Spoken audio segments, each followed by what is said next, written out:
Well, Harry Redknapp, the first greyhound that I remember you owning was Fannie Mac Charlie, who was a really very good dog. And I think later in his career in the hands of Charlie Lister, who now is an OBE, he won various competitions, including the Pall Mall at Oxford, and got to the semi-finals of the Greyhound Derby. He was a great dog for you. How much do you remember about him?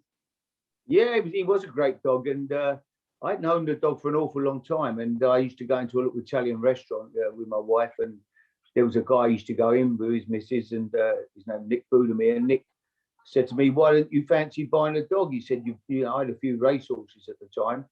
I said, "Yeah, I love the dogs." I said, "But where'd you go?" I said, "I'm not mad, Paul.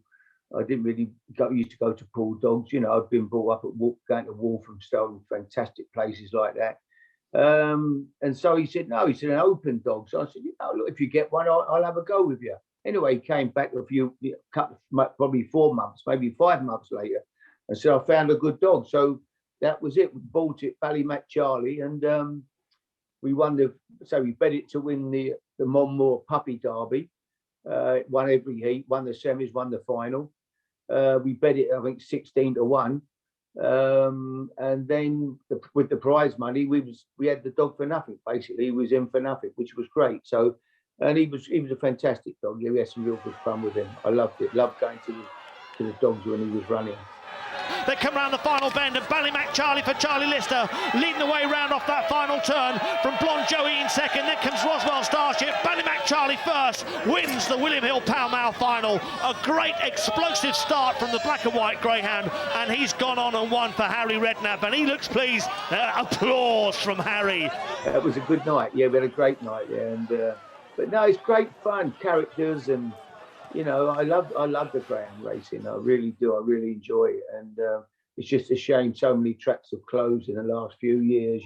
Great dog tracks that are no longer there. And I just wish someone could get hold of Paul Dogs down here, and really turn it round and get it going and make it fantastic. It'd be a great night out, especially in the summer when you're full of holiday makers down here. I mean, I'm sure you'd fill the place if the facilities were good.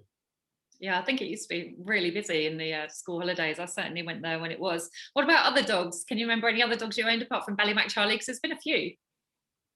Yeah, I had another Ballymac, Ballymac Weeshi. That was, I don't know I forget what we won with. I'll be honest with you. But it was, that was a very good dog as well. That was with Charlie Lister. So, yeah, we had some nice, I had a dog many, many, many years ago when I was a very young footballer at West Ham, trained at Catford. I remember going to Catford one night and it winning, But yeah, I used to love a night. West Ham dogs, Hackney Wick, all them places were great. But especially Walthamstow. I think Walthamstow, the food there and the restaurant was amazing.